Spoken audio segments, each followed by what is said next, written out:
बिस्मिल्लाहिर्रहमानिर्रहीम व्यूअर्स, मैं हूं रज़ा बुखारी और आप देख रहे हैं बुखारी स्पीक्स यूट्यूब चैनल। तो व्यूअर्स, आज की मेरी वीडियो जो है वो एयरफोर्स के मुतल्लिक एयरफोर्स के रैंक्स और सैलरी कितनी होती है, इनके रैंक किस तरह से है, इनकी तरतीब कैसे होती है। तो इससे आपको पता चल जाता है कि इनके रैंक्स कैसे कैसे हैं, इनकी तरतीब कैसी है, इनकी हायरार्की कैसी है, और उसके बाद साथ साथ आपको इनकी सैलरी का पता चल जाता है। बहुत से बच्चे सवाल करते हैं कि सर इनकी सैलरी कितनी होती है, इनके रैंक्स कैसे होते हैं, इस पर एक वीडियो बना दें प्लीज़, वीडियो बना दें। तो मैंने वो वीडियो बना दी। अब इसको गौर से देख लें, इसको स्किप नहीं करना, एक एक जुमले के एक फिक्रे को गौर से देख लीजिएगा ताकि आप लोगों की ISSB की तैयारी हो जाए, आपके MCQs तैयार हो जाए, और दीगर जितने भी आपके इम्तहानात हैं, जितने इम्तहानों की आप तैयारी कर रहे हो, सब इंस्पेक्टर के एग्ज़ाम्स आ रहे हैं वो होने हैं, उसके बाद ट्रैफिक असिस्टेंट के एग्ज़ाम्स हैं, उसके बाद फिर मोटरवे के एग्ज़ाम्स हैं, फिर FIA के हैं, उसके साथ साथ PCS और CSS के एग्ज़ाम्स हैं। तो इस तरह से इन सब में ये सवाल आ सकते हैं। रैंक्स के बारे में पूछा जा सकता है, उसकी तरतीब मैं आपको बताऊँगा, उसके साथ साथ मैं इनकी सैलरी आपको बताऊँगा। तो उसमें मैंने कुछ चीज़ें, कुछ तस्वीरें भी शेयर कर दी हुई हैं, वो भी सारी की सारी आप देख लीजिएगा गौर से, इसको स्किप मत कीजिएगा। तो पहले आप वो देख लें, उसके बाद फिर मैं आपको डिटेल के साथ ये सारी की सारी चीज़ें दिखाता हूँ, बताता हूँ कि इनकी तरतीब क्या होती है, अप्रॉक्सीमेटली इनकी पे कितनी होती है। कमीशन हासिल करते हैं पाकिस्तान एयरफोर्स में। इनकी तनख्वाह जो है व्यूअर्स 45 से 55 हज़ार के दरमियान की तनख्वाह होती है। जब ये सीनियर हो जाते हैं तो फिर इनकी 55 तक तनख्वाह चली जाती है। इनके जो रैंक्स के हिसाब से मराहत होती हैं, इसके दीगर अलाउंसेस होते हैं मिलिट्री की तरफ से, वो जो डिफाइन होते हैं रूल्स के मुताबिक, वो अलग से मिलते हैं। ये मैं अप्रॉक्सीमेटली आपको बता रहा हूँ, अंदाज़न इस तरह से इनको इतनी तनख्वाह मिलती है। जो ये होम टेकन सैलरी होती है, जो ये घर लेकर जाते हैं, ग्रॉस सैलरी जो इनकी अपनी पॉकेट में जाती है, अलाउंसेस के अलावा, दीगर मराहत के अलावा। व्यूअर्स, उसके बाद आ जाता है जी फ्लाइंग ऑफिसर। इसके 2 स्टार होते हैं जी, कंधे पे 2 स्टार 2 पिप्स हो जाते हैं, और ये थोड़ा सीनियर हो जाता है, ग्रेड 16 में ही होता है, कंफर्म हो जाता है।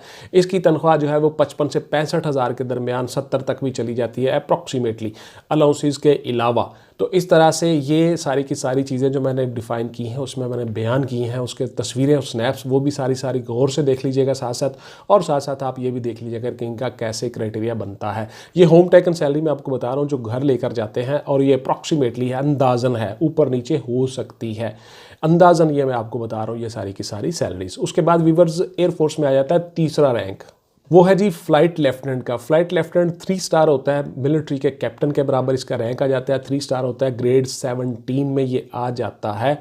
और इस तरह से इनकी तनख्वाह जो है 65 से 75 हज़ार यानी 80 तक भी जा सकती है। इनके अलाउंसेस वगैरह अलहदा से होते हैं, इनके जो मराहत है, इनकी जो रिहाइश होती है, रेजिडेंस, इनकी कन्वेंस, इनकी स्कूलिंग बच्चों का, इसका मेडिकल, इनका जो सबसे अलग है मिलिट्री रूल्स के मुताबिक।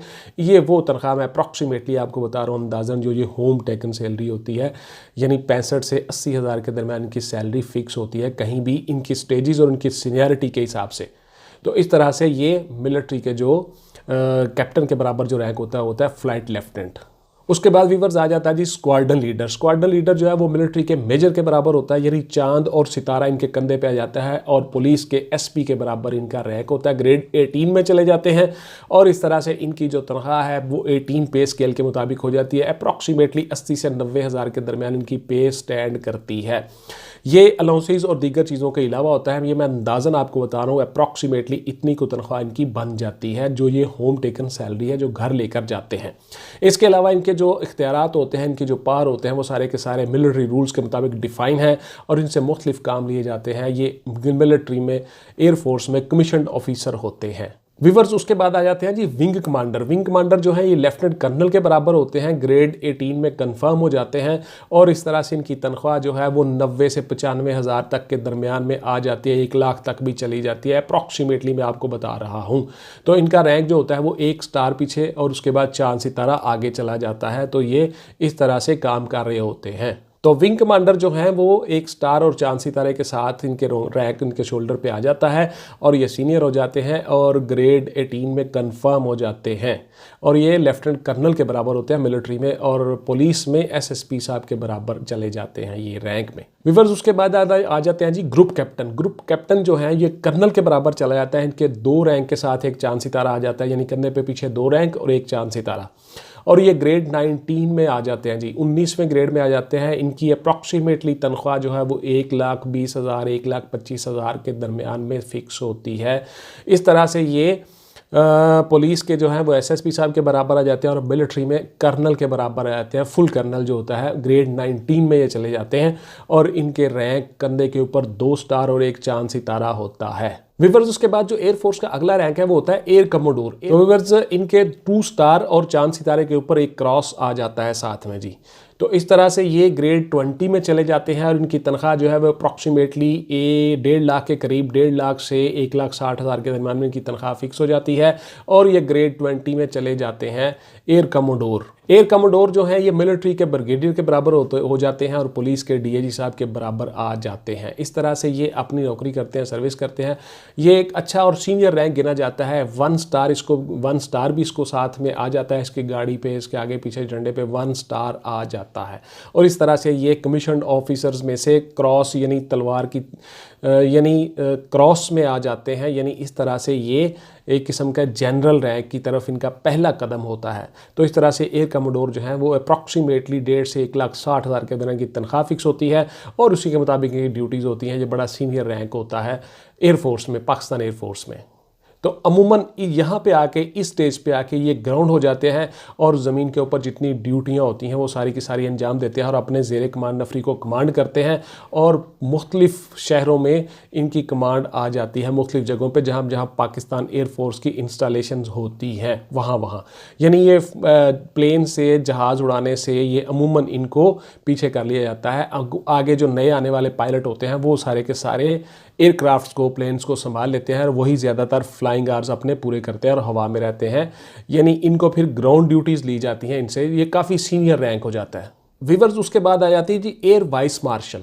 तो इसमें 2 स्टार्स, 1 चांद सितारा और एक साथ में तलवार का क्रॉस बन जाता है। ये अमूमन मेजर जनरल के बराबर आ जाते हैं मिलिट्री के, और पुलिस के एडिशनल आईजी साहबान के बराबर आ जाते हैं। ग्रेड 21 में आ जाते हैं जी, 21वें ग्रेड में।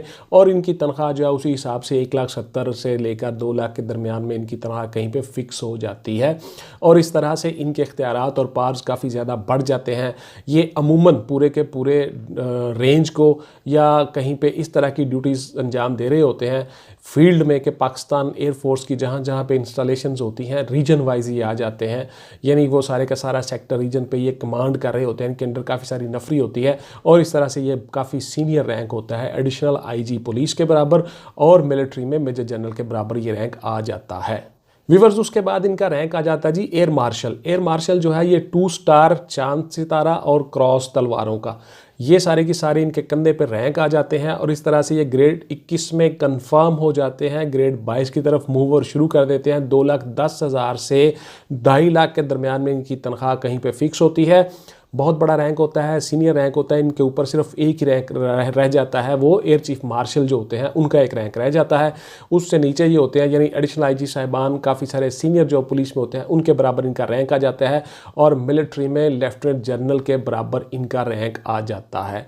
लेफ्टिनेंट जनरल, मेजर जनरल जो सीनियर होते हैं सारे के सारे, उनके बराबर ये आ जाते हैं। उसके बाद वीवर्स जो आखिरी रैंक है एयरफोर्स का वो है जी air chief marshal. Air chief marshal में इनके 4 स्टार्स, चांद सितारा और क्रॉस आ जाते हैं इनके रैंक के ऊपर, कंधे के ऊपर। काफ़ी माशाल्लाह भरा हुआ कंधा, काफ़ी स्टार्स, रैंक्स और चांद सितारे और तलवारें इस तरह की लगी होती हैं।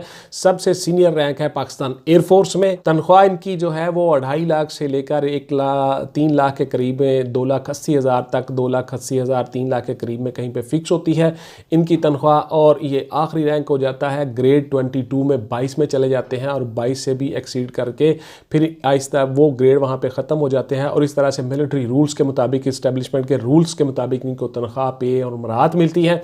ये आखिरी रैंक होता है, इसके काफ़ी ज़्यादा इख्तियारात होते हैं, और ये पूरी की पूरी पाकिस्तान एयरफोर्स को कमांड कर रहे होते हैं। जितनी भी एयरफोर्स की इंस्टॉलेशंस हैं, जितना भी एयरफोर्स का इक्विपमेंट्स है, सामान है, लॉजिस्टिक्स है, जो भी हैं, सब के सब इनके ज़ेरे कमांड आ जाते हैं। ये आईजी हमारे जो पुलिस के होते हैं उनके बराबर इनका रैंक आ जाता है, और मिलिट्री में जनरल के बराबर इनका रैंक आ जाता है, चीफ ऑफ आर्मी स्टाफ के बराबर इनका रैंक हो जाता है। पाकिस्तान एयरफोर्स में सबसे सीनियर और आखिरी रैंक है, और अप्रॉक्सीमेटली 3 लाख के करीब इनकी तनख्वाह बन जाती है। तो इस तरह से ये सारी की सारी हायरार्की बन जाती है पाकिस्तान एयरफोर्स की। तो व्यूअर्स, पाकिस्तान एयरफोर्स में कमीशन्ड ऑफिसर की क्या हायरार्की थी, उनके पे स्केल कैसे थे, तनख्वाह कितनी मिलती थी, उनके रैंक्स क्या होते हैं, ये मेरी आज की वीडियो मैंने मुकम्मल डिटेल के साथ आपको यह सारी चीज़ें बता दी। तो इंशाल्लाह ताला मिलते हैं किसी अगली वीडियो में नए मौजू और नए इशू के साथ। तब तक अपना ढेर सारा ख्याल रखिएगा और अच्छे से तैयारी करके आप सब लोग इसी तरह से मिलिट्री में आइए, ऑफिसर बनिए और एक ऑनरेबल जॉब का आगाज़ कीजिए। तो व्यूवर्स, बहुत से बच्चे आप में से पूछते हो एकेडमी का पता, तो गुलबर्ग लाहौर में है जी एकेडमी। मेरा नंबर मैंने शेयर किया हुआ है हर जगह पे, उसमें आप व्हाट्सएप कर सकते हो, मेरे पास आ सकते हो। Thank you very much. Take care, अल्लाह हाफिज़ एंड गुड बाय। पाकिस्तान जिंदाबाद।